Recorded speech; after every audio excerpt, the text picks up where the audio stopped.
I like the idea that the fact that the standard itself was sitting at world's best practice. It seriously is. If people fully unpack it carefully enough, it is. If you meet that standard, that's like I'm meeting the standard, you're doing a really, really good job. You should be really proud of that. It's not prescriptive. It says, because it actually it slides so well within the EYLF that and within the national regulations, that you sort of got all these things that are sort of like they just go bang, lock into each other, and it says we trust you to make really good decisions around this. This is what our expectations, that you'll deliver a really good service around your community, around your families, and around your children, and around your setting. And that's what it will be about. But we ask you to make good judgments. So there's this expectation that educators and the parents and the community will all work together with the children and create something that's quite unique, because the old system was actually creating a series of clones, because people said this is what it looked like. And this time it's actually, well, I actually have to explain my practice to assessors, and we have to be able to document that, and this is what it looks like, talk about it, and talk about it from a perspective of actually having knowledge about why we do it.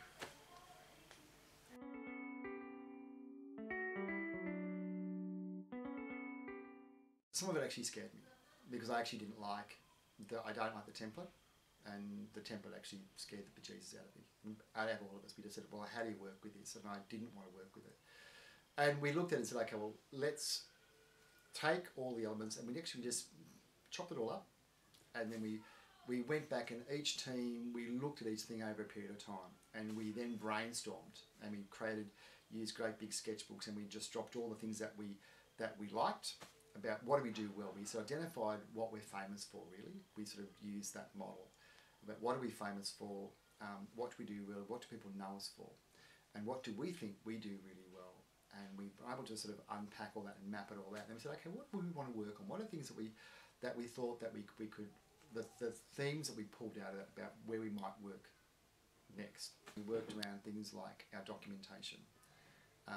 Policy, which was huge, because policy, everything had to be re-looked at, all of our policies, and mapped against the National Quality Framework, the national regulation, and whatever else, and other regulations that are part of that. And that's quite a big task to go back and to review all that. Our intention was to pull back, so we actually had a workable policy model, and then also look at all of our documentation. And then we said, okay, well, what else are we doing? We said, okay, we want to look at the building itself, which is where our renovation program came from. We put that in there, and we also put our governance model in there, because we're looking at the things around our governance things. So we had 4 key elements we were working on. We then mapped those elements against all the quality standards. So we then had, here's our theme we're working on, these are the things we want to work on, and beside it we actually mapped the framework beside it. So the quality standards sat just right there, and you can see that if you're looking at documentation, it impacts on every standard, and you can work out which ones it actually thinks and what it might look like. And then we broke everything down. We just kept dot pointing. If we're going to do this, what we need to think about. And so we actually stepped the whole thing out over a period of time. And we then went back and we talked to parents. We did a lot of surveys. We survey monkeyed people, not a lot, but the intention was we would use SurveyMonkey to talk about a particular thing, and then we'd work on stuff. Then we'd actually SurveyMonkey on the stuff that we'd work on. See, it actually made a difference. And our intention was to get better at documenting in a more realistic way, and that people could actually engage with it, and to see if the systems we were putting in place were working. And our big thing was to review all of our practices around documentation, and to give us more time to be with children. So I wanted to pull everything back.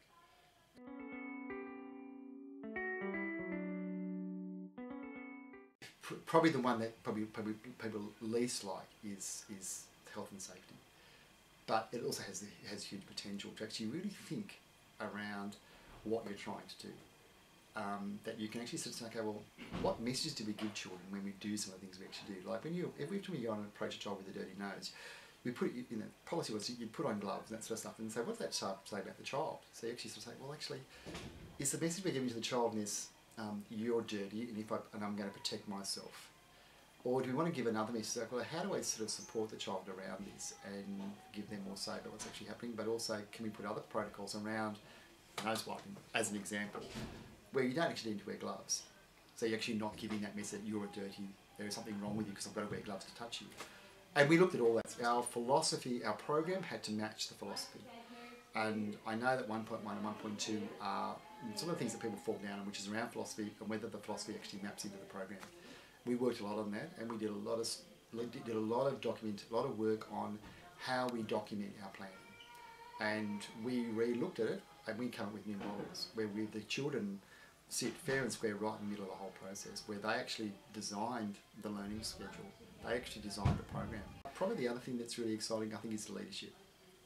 Is getting everybody on that page of sort of saying they're actually all leaders. Everybody in the team is a leader, not just, you know, often it's the person who sits at the top of the tree, and I don't sit on top of anybody's tree really. Children, staff and parents all have equal say in how we manage the organisation and what's delivered. That probably is a little bit scary for some people, but for here, it works really well. It's the way that I want to actually upskill, so everybody feels that they can actually say how things are going to happen, and they've all got a role around leadership.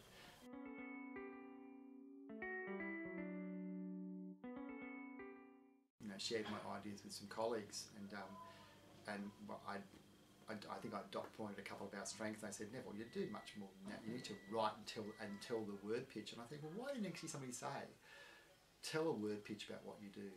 And so we actually did that. We actually created the word pitch about what we tried to do, and sort of then it became an easier process to actually map out and then go back. And because we only had a 10-page document, it was too easy. We would review it every staff meeting. We go back. What are we working on now? We constantly worked on it. And our staff meetings, we used a lot of the stuff that sits within the PLP website within ECA, and because there are so many resources, video resources, they were able to use those to have deep discussions. Our staff meetings don't talk about, you know, the housekeeping. We don't do any housekeeping. You know, it's really talking about big picture stuff and talking about sort of theoretical approaches to learning, and also where we're trying to go, and having those big discussions, and that was how do we move into that space and make it all work like that. But it's like, oh, yeah.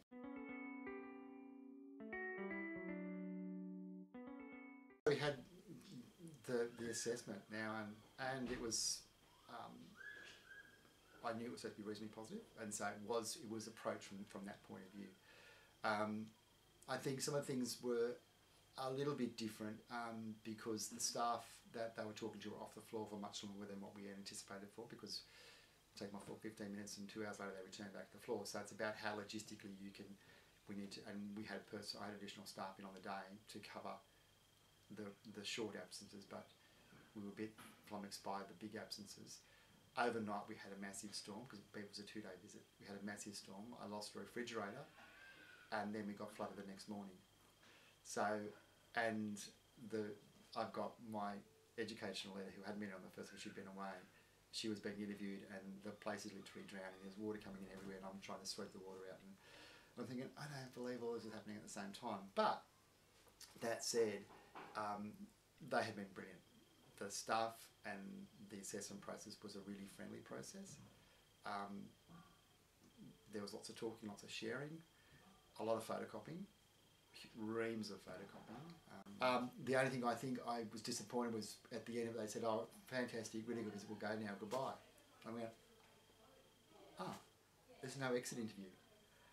And some people sort of say that they do actually have an exit interview. They sit down and have a bit of a discussion. And I thought, because you would usually sit down before you actually say, well, this is what thank you very much for the visit. And they said thank you for the visit and all that sort of stuff, but there was no sort of sit down and have that formal 30 minutes or 20 minutes to say, oh, this is what it was, and if they've got any problems, if I don't understand something. So I felt like, and then we didn't hear anything for 4 months. And we spoke for like 6 weeks, nothing for 4 months, I think. So I rang up the department and said, we haven't heard anything. Oh, okay. Oh, Neville, sorry, it's had to go through moderation. Moderation, what for? Nobody's told me what's going on. It's okay, it will come soon, but if it rates highly, it has to go through another moderation, process. So we didn't know what was going on. So we had ours in the beginning of November, and we hadn't heard anything until nearly the end of February.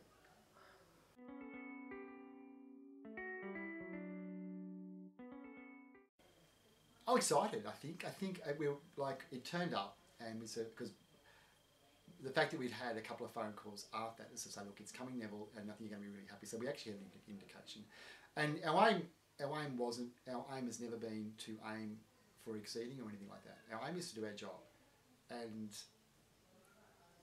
that's what we should all do: is do our job and do it really well. So.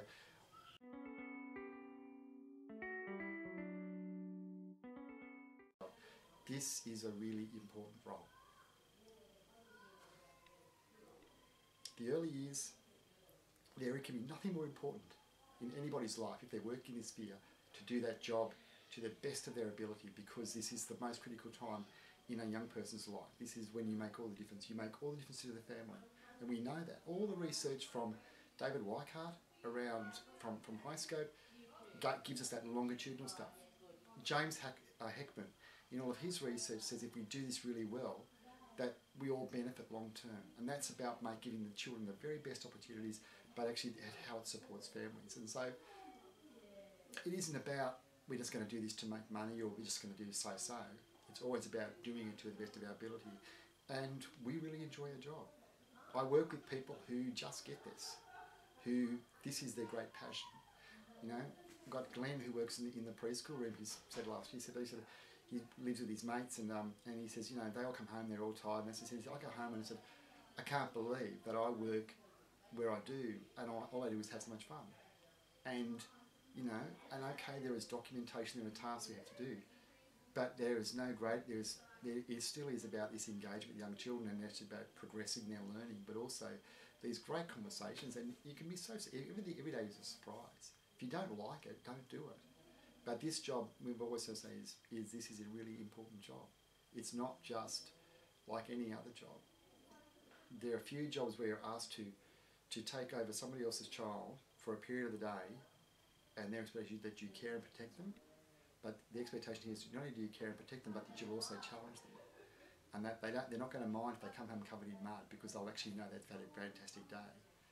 And our families get that.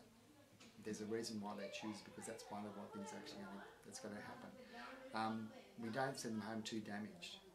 Occasional cuts and scrapes, but that's life, and we're not about bubble wrapping anybody. And I think we're fairly honest with people. We work in a really transparent way, and that's what we're trying to aim for. Yeah.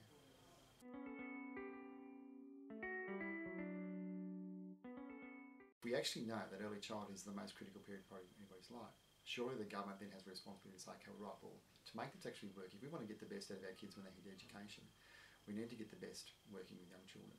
The only way you'll actually do that is if you actually have a decent pay scale. And I would suggest following the Scandinavian model, where to work in early childhood you've got to have a 5-year degree, and you actually pay the most money. And so then the scale goes backwards. As you go up in age group, it drops down. But it's essentially saying that I want the smartest, the brightest, the most compassionate people working in early childhood. If I want smart people, if I want those people to be there, I need to reward them really well. And I want to have that everybody in that situation gets rewarded really well for whatever qualification they actually have, and you have a really good mix of qualification, because that's what the research tells us. It's a mix of people, a mix of ages, and a mix of sexes. And that's what I would actually hope for. But that requires government to sort of say, okay, we actually get this, and our contribution, because I can't expect parents to say, we've got to foot the bill on that, because that's what's stopping us. Everybody would like to pay more, but the person who's got to pay it is going to be the parents. And parents balk every time there's a fee thing, because they as yet haven't seen the value, because we've never actually told them the value of early childhood. We don't articulate what we do really well. Early childhood educators are the poorest at selling what they do. They rarely talk themselves up, and whenever we undersell what we actually do, and whenever we deliver poor practice, and people sell practice in particular ways, and people expect it to look like that, but sometimes it's actually quite poor. The old green chenille stick and egg carton caterpillar model and the 25 different paintings all up the wall, we sell that as this is what it looks like. Well, it doesn't actually look like that at all. It's about process. It's about deep engagement with children, about deep engagement with families. And people actually need to think that's what it's actually like and have all the skills around that. Whereas government has spent no money on promoting what it was about, what early childhood is about. I'm not sure if it's the government's role to do that. Maybe it's our role to be able to articulate what it is we actually do. And until we can do that, then I don't think the general population will say, okay, well, yep, that's a really good investment.